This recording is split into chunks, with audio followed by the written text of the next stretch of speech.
So, nasa sentrum sa Copenhagen na tayo. Uy, I love this building. Isang Branson Hillsburg.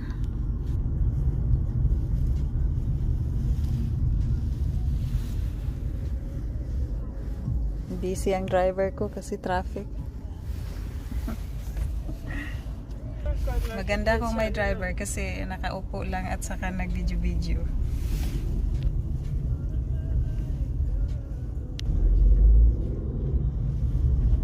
Yan ang road host, di ba? Municipality.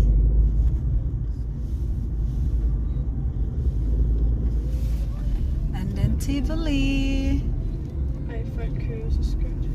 Yeah. Paspo kan ka. Kasi nag-drive sila dito. Ano, masikip. So, kailangan nga